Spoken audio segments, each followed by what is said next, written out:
Hello, my name is Piotr. I'm a founder of PsiBufet, a Polish company offering fresh food for dogs in subscription. Thanks for taking the time. And I'm really glad that you'll share a bit of the success story behind PsiBufet. And starting with this in mind, I wanted to ask, how does it feel to be able to pull such a thing off within just a few years? You started in 2018, Yes. and then by 2023, one could say you were already through with it, merging with a larger player. So can you walk us through the steps of PsiBufet's journey? Sure. Happy to be here and happy to share my story. That was an intense period in my life, I would say. I devoted my full time into the project, into PsiBufet from September 2018.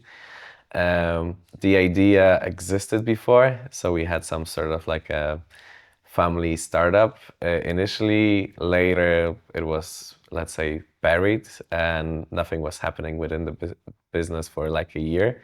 And like I said, in September 2018, my son was born and I basically started doing PsiBufet on the full-time basis. My initial thinking about the business was to do it by bootstrapping. So basically devoting my savings into growing the business to the scale that would allow me to basically keep it going and treat it as something that, provides the money for myself so I can fulfill, let's say, anything needed in life. But the harsh truth was that wasn't enough. And after a couple of months, I understood that I will need to find external funding in order to keep doing what I started to do.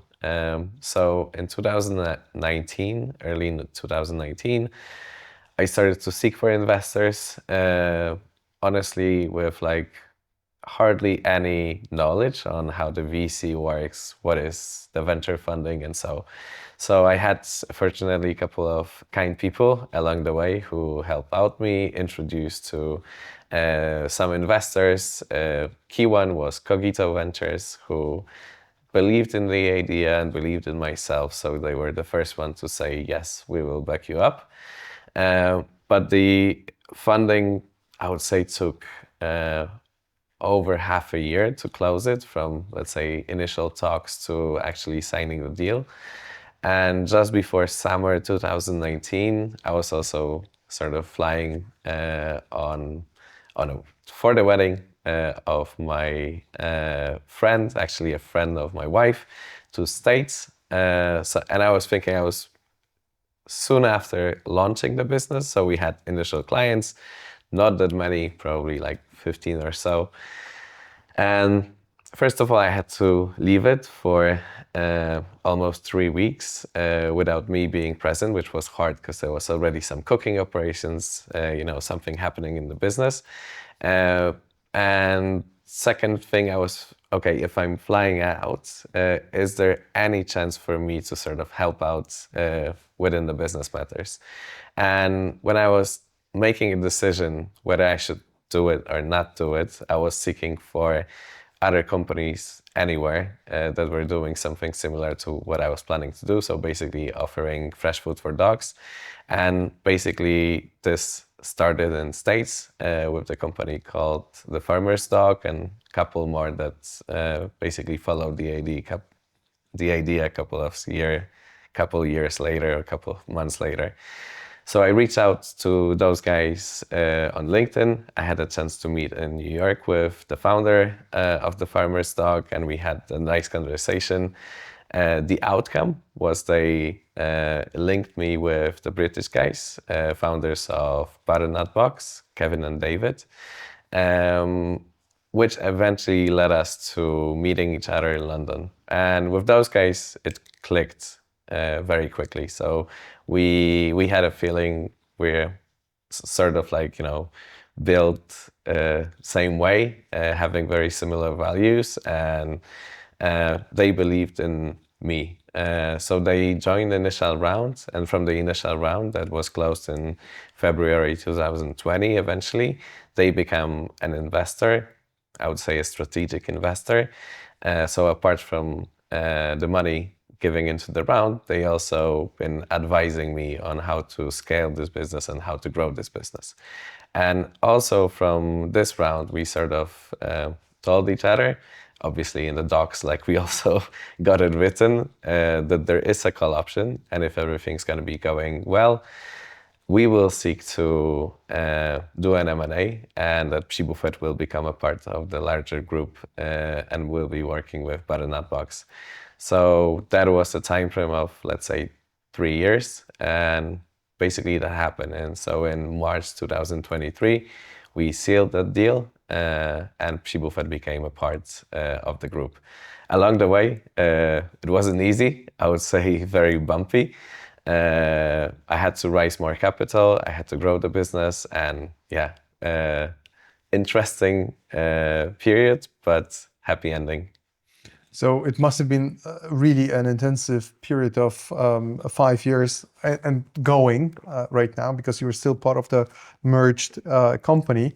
Now, I wanted to ask about the mental shift for you between, as you said, bootstrapping, raising money from angel investors and raising money from a strategic investor, some, let's say, more or less VC investors along the way. So what was the main difference for you between those different players, those different stages of the company? Like, was there any sort of a mental shift along the way? Surely M&A was a mental shift for me, and sort of the way the business is being conducted. And to be fair, the whole journey from, let's say, closing the initial round to the M&A was an emotional and also a mental roller coaster. So the whole idea of going from bootstrap to, let's say, venture journey was sort of coming from the need of, I need the money to grow this business, and like we knew that this type of business is the one that is eligible to get funded. So well, it was sort of like a mental win. You get the money into the account for almost being completely broke, so you celebrate, right? And then because we also from the initial round, like we knew that the bigger the business gets, the better, and the more chances that we will actually seal the deal and become a part of the group, which was like our aim from early beginning. So we were growing like crazy, and growing like crazy from zero, I wouldn't say to the hero, but there was a steep right and up sort of line on the growth that the company was seeing, which required capital. And like I said, tough times, COVID kicking in, there's war starting, there's inflation, there's a lot of spending on growing the operations. If you're running the operations, that there's a lot of struggles about it, obviously on the people front as well. So I would say it's probably a case for any founder that this sort of fast-paced environment comes with a lot of challenges. So you're winning when you're closing the rounds, then you're struggling when the money is sort of not on the bank account and you need to seek for additional funding. And for us, that was like, basically 12-month period until the next funding being needed. Along the way also like, let's say ongoing struggles.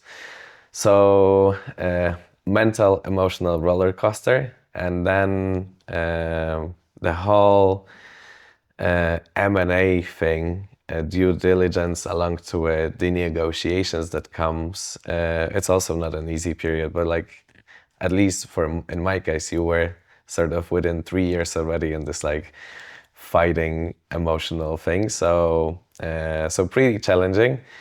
At the end, which is not the end to be fair, but when the deal was closed, there was a big celebration, obviously, with Dave, the founder of Butternut Box, and then with the team here. And then we sort of shift to put the puzzle of, PsiBufet as a brand into the wider group, I would say for us that was a little bit easier because we've already been working with Butternut for over 3 years. We knew the people on the other side, so to say, and the company was being built with the aim to actually fit into like the puzzle. So it was fairly easy, but obviously not as easy because there's so many different stuff that you need to align on and make work. But for me personally, on one hand, life became a little bit easier. So I didn't need to bother about liquidity, like having the money in the bank account. We sort of had the British guys, and I wasn't afraid that we're gonna get bankrupt in month, 2 months from now. So that you're sort of in a safe zone. But for being almost 3 years in this like roller coaster, you're sort of like always seeking that something is gonna go wrong. And by doing so, you're expecting that something bad gonna happen and it's waiting around the corner. You just don't know what is it. So it took me a bit to actually understand that, you can live your life quite safely and the life can be good. So yeah. So knowing what you know now, how would you prepare your younger self for a roller coaster like this? Is there any way that could prepare you as a founder for a thing like this? I think hard to say because not knowing what is ahead of you sort of builds, if you're curious enough to ask the questions to sort of understand what is the game about, how it works, this is something that also keeps you going. So if I would do the same thing once again, and if I would be talking with myself previously, I would sort of tell myself it's not going to be easy. Like, prepare yourself, be brave, and go. But I wouldn't say I would run it differently than I did today.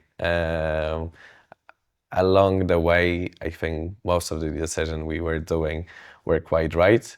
Obviously, there's always things you can do better, and we probably would, fix some elements, but the general picture is fairly good. So, yeah. And how does building a product with an end in mind work? What do you think is the difference, especially since you started the company with a bootstrapper's mindset? So you wanted to build it out on your own, and then within a couple of months, really, you were on a totally different trajectory. So how does it work for you? How did it work for you mentally? Shifting this gear from, okay, let's build something, to let's build something that works within the larger picture. Yeah, I think since I basically, as you said, started with a bootstrapping mindset, I was expecting that we're gonna be feeding 500 dogs, and that's gonna be the company that I started. But eventually, shifting to the venture-backed company, you're realizing it's not going to be the case. You're here to grow it to become, like a big player in the market, which beforehand, with a bootstrapping mindset, was rather like, yeah, the big company is like 500, right? Dogs. And eventually, you're building a company like having thousands of customers. And I think the thing that I understood along the way, also with talking with my colleagues from the UK, is that there's obviously some ceiling, but there's hardly any. Like, this market is humongous. And even if you look at Poland, like, we don't feel the ceiling. Nonetheless, like, it's a company that I'm building currently for like 7 years, right? And like, we have a lot of room for growth. And if you take like a broader picture, it's just Poland, and there's like so many other countries in Europe and worldwide. So there's you as a potential founder should be thinking globally and shouldn't constrain yourself to building like a garage type of thing. So think big. That's I would say the main outcome and the main lesson. Maybe the second one, it's also coming from the way that guys from Butternut think and build their business.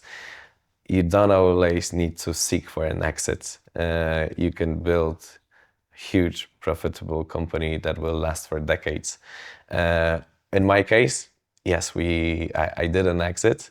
I'm still very much involved in the operations of the larger group. So the stake that I was having at PsiBufet, currently I have a stake at the bigger player, the Butternut Box Group. And with this company, like it really is a company to be built, exist, and last for decades. So that's also a type of mindset that I think that more founders could be having. Yeah. So you weren't driven by the exit per se, it just happened, and you're happy to build a business that is generational in its nature. Is that right? Yeah, I would say. So obviously you're thinking of a milestones, right? And especially at the early beginning, you're fighting for the survival, right? So like I said, you're getting the money. This money is about to last like 12, 18 months for you.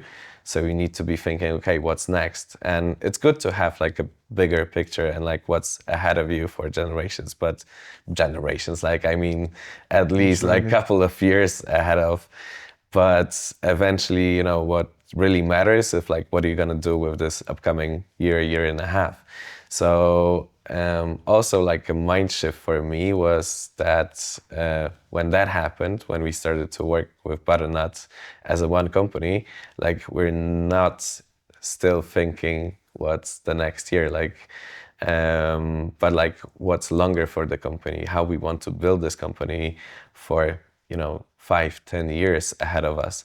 And that's sort of a different type of mentality, different type of thinking, and something, I guess, that is very much needed, especially in the later stage when you have the room capabilities to actually think about it, but also to maybe have like a view like that from early beginning as a holistic thing that you would like this company to be. When you compare your journey in the Polish market, especially at the beginning, to what you're building right now, which is a pan-European company at least, what are the main differences between the mindset of, you know, an early stage founder building something or for a specific market to a larger company with much, you know, grander ambitions? So, is there any difference in the, you know, in how you do business right now? Surely yes. Like I wouldn't exaggerate. I treat myself rather as a part of the larger player. And you know, within Butternut, the key headquarters is in London. So key decision, I'm involved in those. So I'm lucky enough to be in the leadership group, but I'm not a CEO of the company. My responsibility is to make, for now, Polish market growing, but eventually we're thinking more broader. So what happens within the region? So we still have a lot of headspace and room in CE, and not only. So this is my type of thinking. I know that we have the resources to grow the business within that area, and I also have knowledge from colleagues in the UK who are longer in the business, who grow the market to be more mature down there, who tested a lot of stuff. So we're trying to learn as much as possible and implement those here at PsiBufet. I wanted to touch on this topic specifically. So, if you could compare the playbooks that you have right now to your initial thoughts about, you know, how to grow a company, how to build a go-to-market strategy, how to gain some traction within your target market, you know, what are the key lessons learned? Something that you could share with people who are about to begin right now.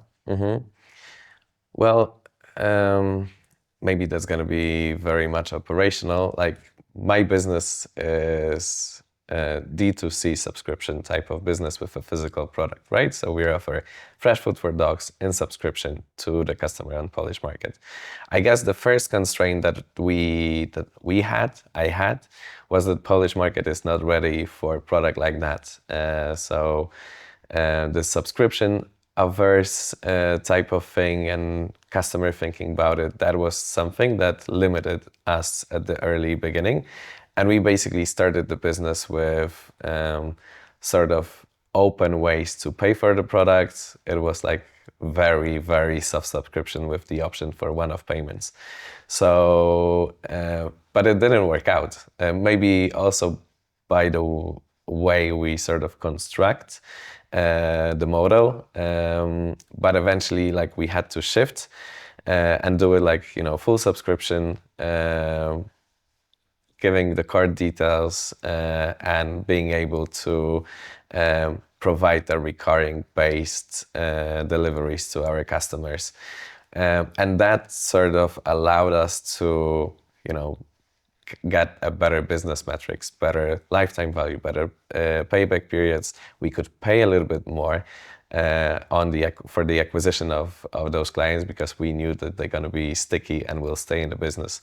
So that was like a key shift, I would say, very operational, but yeah, the main learning, I would say. So to dive a little bit deeper into this, so the biggest pivot for you as a company was when you decided to focus entirely on the subscription business, correct? Yes, I would say that happened basically after a year from the initial funding. So after the pre-seed, more or less 12 months after. So the pivot was more about not about redefining the problem that you were trying to solve, but more like about the business model per se. You had traction, you wanted to shift some gears, and that's how you decided to focus on subscription alone. Yes. So basically, within the first round, like, we more or less knew how to cook and deliver our product and how to acquire new customers, how to make the first sale. The further down the line, we sort of understood how important the retention is, and we started and invested a lot into knowledge and any sort of initiatives regarding the retention and, yeah, basically getting the customers to stay in the business for longer. So obviously product is a key feature here, but it's not the only one. So that was a huge learning and a big pivot in the company. And further down the line, there's a lot of other metrics that we're trying to stick to, look at, and optimize for, so that we build basically a successful direct-to-consumer type of business on the Polish market. And what was the most unconventional lesson that you've learned, by not only by focusing on subscription, but also more broadly around the go-to-market strategy? What was the thing that most people don't realize and that you found, to be most unconventional and that worked for you? I don't know if unconventional, but at the early days, sometimes when I talk with potential other founders or marketers, and so if they're hearing D2C, there's a lot of invest in brand. Branding is key, and surely it is. But I would say, well, our strategy, and that worked, was to start with the lower funnel. So seek for customers that were already looking for the alternative to commercial dog food. We're looking for fresh food for dogs, and start down there. And then basically when it comes to marketing and the way we conduct this business to acquire new customers, to go up the funnel. So fairly recently, we actually added more broader branding campaigns into our marketing mix. I don't know how unconventional that is, but that's sort of the way we did our thing, and it worked. And regarding the funnel itself, it's clearly shifting right now, the whole spectrum of how you reach your clients. So could you shed a bit of light on how you see the distribution for a D2C product right now? Like, what things are working, what are not working? And I'm speaking entirely from the perspective of somebody who's about to begin in 2025 and onwards. Like, what do you think would work? Uh, so we're trying to do quite a lot. So currently we're conducting obviously campaigns on Google, Facebook, like all of the Meta. We are doing mailings. We're cooperating with partners like T-Mobile, nice to fit you. We're having quite a big channel of refer a friend. So if you're already our customers, you are incentivized to, basically bring in more people that are your friends. So their incentivization works like both ways for you and for your friend, obviously. But we're also investing in like broader activities, so out of home, TV. There's quite a lot. Fairly recently, so less than a year, we're also, I would say, probably the first company in Polish market that is doing offline sales of subscription. So we're having a direct sales department, and we're present on events, not necessarily like dog-oriented events, but technically anyone where you have like enough of footfall, and we're selling subscription down there. So from the customer point of view, you're basically buying dog food on the spot, not getting it on the spot. You need to wait until it's going to get to your doorstep, like, same week, 2 days after or so. I don't know anyone else doing something like that in Poland. It took us a bit to do it well, but it's working for us as well. So I don't know if that's anyhow helpful for someone starting from scratch. But the way I would do it again, I would, like I said, start from lower funnel. So for us, that was mostly Google campaigns, and later Facebook, Instagram advertising, because that's what we knew how to do it, and it was easy for us to sort of allocate, be quite flexible in the amount of budget that we allocate to those activities. And is there any controversial thing, something that you do that most people disagree with you on, something that you strongly believe in, and most people look at it and say like, this shouldn't work? Oh, you know what? I think what the founder needs to prepare for, because what we are doing, we're basically creating a new category on the market, right? So you have dry dog food, you have wet dog food in cans, you have raw, and no one like 10 years from now heard of anything like fresh. Like people have been cooking for their dogs, but that was like done at home only. So when we started, there was like, and there always will be people that sort of dislike what you're doing, and maybe some competitors that don't like the way you advertise or so. But this is a part of the game, I would say. So, my way of thinking is like, if you believe that you're doing the right thing, and I believe we are, then stick to it. And there's a saying, the dogs are barking, but the caravan goes on. So yeah, that's what we're doing. That's true. It is part of the game, but how do you personally deal with social opposition? Like, what are the key lessons that you could share with people who are about to begin, and they will face this, hopefully face on, but what are your tricks to deal with that part of the business? Yeah, I have a wonderful family.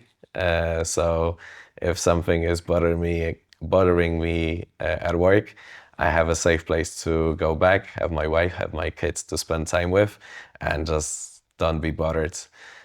We spoke offline about social media, so I guess that could be a little bit toxic if you really get involved in like, you know, everything happening down there. So if you can, like, you know, take a step back, don't put that much effort into like checking what people are talking. Yeah, just do your own thing. Obviously, don't ignore, because like it's very important what especially your customers are talking about the product.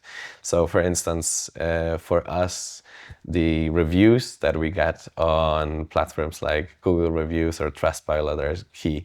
So likewise for myself, and as well for the founders of Butternut Box, if we're having a bad day, you can always get into those reviews and read, you know, how happy the customers are about the product. And yeah, that gives. You had a very specific way to finance the company. From the early days of PsiBufet, you've had the backing of not only angel investors, but more importantly, a strategic investor. And you, based on what you told me, you had a very specific, you had very specific terms in the contract of how would a potential exit look like for you if you hit certain milestones. Could you share your lessons learned from, firstly, having such a strategic player on your cap table from early on, and did it, you know, lead to any potential conflicts of interest along the way? And secondly, you know, if you could do the same thing again, would you, based on what you know now by, you know, going through an exit already? Yeah, great question, first of all. And through that, like it's a very specific position that I was in, and quite a unique story, I would say. So yeah, from early beginning, from the first round that I collected to grow PsiBufet as a company, we had a strategic investor, a company called Butternut Box from UK, with a very similar story. Two founders, they started 3 years before I basically started doing what I'm doing. Great guys. And honestly, I was, even without knowing them initially, I was sort of hoping to have someone or a company with similar background, because I knew that they will be able to provide, if everything's would be going right, obviously, a nice background, nice learnings that would make my job a little bit easier. So I have a marketing background. So let's say on the commercial front of building this company, I knew, or probably would quite quickly could get into the right activities and doing the right stuff. But then there's like everything about the operations where I don't have any sort of experience, but I used to have no experience back then. So especially around this site, having someone having learnings about this one would be very useful. So that's why I approached initially the farmer's dog from States, and later Butternut Box from the UK, and invited them to join the first round and become our investor. And for me, from the point where I am, I'm very happy about this. Everything went right, but I wouldn't say like it needs to be a case for everyone. There's different people with different values, with different stories, with companies with different sort of missions. In our case, like it's sort of people having a very similar, if not the same values. So I come along really well with Kevin and David from Butternut Box, and it makes everything much easier. Nonetheless, like apart from, let's say, our example, and eventually something that we told each other in 2020 while sealing the first deal and the first venture rounds, and saying that, okay, we're going to be looking to go for an M&A for PsiBufet to become a part of the group, which eventually happened. So happy days, but it doesn't need to be a case for everyone. And I would say it could be tricky, because if you have the strategic investor on your cap table as a founder running a company, and then it's a passive investor not willing to support the business anymore, that's a really bad sign for any sort of new investor coming into the Right. business. So that's a tricky part. Maybe a way to sort of omit it is like we had our sort of agreement on the call option, more or less the timeline and the mechanics. But if that wouldn't occur, like having sort of like a reverse call option so that other investors could buy out the strategic could be an option. For us, that wasn't the case, and like I said, happy days. Everything went went the way we sort of agreed to initially. But having a broader picture, like an advice for a potential founder willing to sort of have a similar story, I would secure this part. Perfect.